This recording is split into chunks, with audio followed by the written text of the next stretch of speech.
네, 안녕하십니까. 반갑습니다. 네, 오늘은 3부작 시리즈 마지막 편입니다. 앞선 1부에서는 AI 시대가 왜 지능 봉건으로 흐를 수 있는지 설명드렸습니다. 그리고 2부에서는 9,000년 전 소남산 당군조선의 정전제 구조가 사실상 붕괴를 막는 문명 설계였다는 점을 말씀드렸습니다. 이제 마지막 질문이 남습니다. AI는 인간을 대체합니까? 아니면 인간을 확장합니까? 이에 많은 분들이 이 질문을 기술의 문제로 보십니다. 그러나 이 시리즈가 강조하는 핵심은 이것입니다. 답은 기술이 아니라 바로 구조에 달려 있습니다.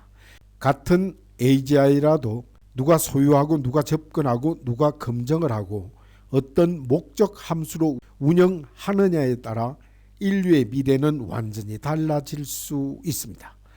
오늘은 바로 그 결론을 정리하겠습니다. 첫째, 인간의 역할 재정의입니다. 이는 생산자에서 설계자로 먼저 인간이 무엇이 되는가를 이야기하려면 인간이 그동안 무엇이었는가를 먼저 봐야 합니다. 산업시대 인간은 기본적으로 생산자였습니다. 노동을 통해 그 가치가 증명이 되었고 노동이 소득을 만들고 소득이 사회적 지위를 만들었습니다. 그러나 AI 시대에 들어서면서 이 공식이 흔들립니다. AI는 계산을 대체합니다. 그리고 기계는 반복 업무를 대체합니다. AI는 설계와 분석까지 대체합니다. 즉 생산이라는 역할이 인간의 고유성으로 남기 어렵게 된 것입니다.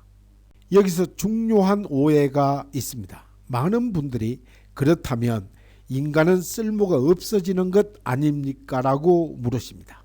그러나 이것은 질문이 잘못된 것입니다. 왜냐하면 인간의 가치는 원래부터 노동 그 자체에만 있지 않았기 때문입니다. AGI가 할 수 없는 것은 단순 계산이 아니라 목적의 결정입니다. AGI는 무엇이 최적인가를 계산합니다. 그러나 무엇을 최적화할 것인가는 정하지 못합니다. 예를 들어보겠습니다. 경제 성장률을 최적화할 것인지, 불평등을 줄이는 것을 최적화할 것인지, 또한 안전을 최적화할 것인지, 자유를 최적화할 것인지, 이것은 가치 판단입니다. 그리고 이 가치 판단은 사회가 결정해야 합니다. 즉 AIG 시대에 인간의 역할은 생산이 아니라 바로 설계로 이동합니다. 여기서 말하는 설계는 단순히 기술 설계가 아닙니다. 바로 문명 설계입니다. 어떤 분배 구조를 만들 것인지, 또한 어떤 권력 통제 구조를 만들 것인지, 또한 어떤 검증 구조를 만들 것인지, 어떤 생태적 한계를 내장할 것인지, 이는 결국 인간은 노동에서 문명 설계자로 이동해야 하는 것입니다. 이 역할 이동이 이루어지지 않으면 AGI는 인간을 확장하는 것이 아니라 인간을 주변화시키는 방향으로 작동할 수 있습니다. 따라서 핵심은 이것입니다. AGI는 인간을 대체하느냐 확장하느냐의 문제가 아니라 인간이 설계를 하느냐 방치하느냐의 문제입니다. 두 번째로 홍익 사피엔스의 4가지 특징을 보겠습니다. 이는 붕괴 확률을 낮추는 새로운 인간형입니다. 이제 홍익 사피엔스가 무엇인지 구체적으로 말씀드리겠습니다. 이 홍익 사피엔스는 유전적으로 새로운 종이 아닙니다. 이 홍익 사피엔스는 AGI 시대에 맞춰 문명 운영 능력을 갖춘 인간형입니다. 그 특징은 4가지입니다. 그 첫 번째가 집중 감지입니다. 권력이 어디에 집중되는지 감지하는 능력을 갖습니다. 따라서 이 AGI 시대의 위험은 폭력이 아니라 바로 집중입니다. 데이터가 집중되고 연산력이 집중되고 모델이 집중되면 사회는 예측 가능한 존재로 바뀝니다. 이는 예측 가능한 사회는 효율이 높아지지만 자유가 줄어들 수 있습니다. 따라서 이 홍익 사피엔스는 집중의 징후를 상시 감지합니다. 어떤 기업이 데이터를 과도하게 독점하는지, 또한 어떤 국가가 감시 권한을 확대하는지, 어떤 알고리즘이 여론을 왜곡하는지를. 이 감지는 단순한 비판이 아닙니다. 이는 제도와 기술로 측정하는 능력입니다. 즉 집중 지수인 C를 공개하고 임계치를 넘으면 경보가 울리게 하는 문명적 센스를 갖추는 것입니다. 두 번째는 바로 환류 설계입니다. 이 홍익사피엔스는 환류를 설계하는 능력을 갖습니다. 이는 산업시대의 핵심은 축적이었습니다. 그러나 AGI 시대의 핵심은 환류입니다. 왜냐하면 생산이 풍부해질수록 축적은 더 빠르게 쏠리기 때문입니다. 따라서 환류가 없으면 불평등은 복리로 폭발할 것입니다. 즉 정전제의 8대1 구조는 바로 환류 설계였습니다. 따라서 이 홍익사피엔스는 그 원리를 AGI 시대로 옮기는 것입니다. 데이터 기여에 대한 배당과 공공코 운영 재정, 그리고 참여 기반 배당 가중치와 독점 이익의 자동 환류, 즉 부의 복리를 집중 복리가 아니라 환류 복리로 전환하는 설계입니다. 그리고 세 번째는 조율 우선입니다. 이 홍익사피엔스는 경쟁보다 조율을 우선합니다. 여기서 조율은 결코 착해지자는 말이 아닙니다. 바로 조율은 안정기술인 것입니다. 따라서 문명은 갈등이 없어서 유지되는 것이 아닙니다.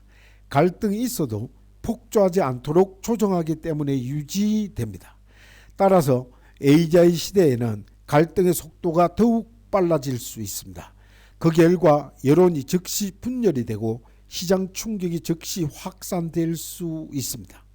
따라서 조율 구조가 없으면 사회는 극단화되기 쉽습니다. 따라서 이 홍익사피엔스는 갈등을 구조화합니다. 시민수기, 공개 로그 기반 검정, 분산 합의 시스템, 국제연합 규칙 등 이 모든 것은 조율의 기술인 것입니다.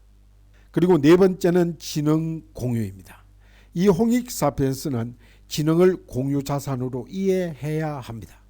여기서 공유란 모두 똑같이 나눠 갖자는 뜻이 아닙니다. 최소 접근권을 보장하자는 뜻입니다. 이 지능이 완전히 사유화되면 사회는 지능 봉건으로 고착화됩니다. 또한 지능이 완전히 국가화되면 사회는 감시 통제로 경직될 수 있습니다. 따라서 이 홍익사피엔스는 지능을 공공 기반으로 두되 권력은 분산시키는 구조를 선택할 것입니다.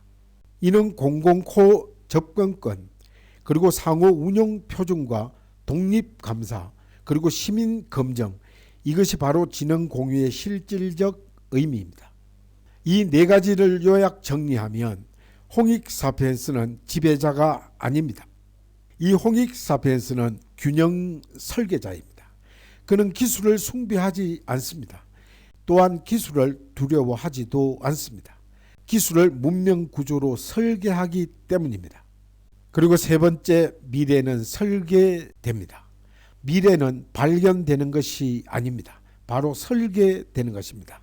많은 사람들이 미래가 기술 발전의 결과로 자동으로 온다고 믿습니다. 그러나 역사는 늘 그렇지 않았습니다.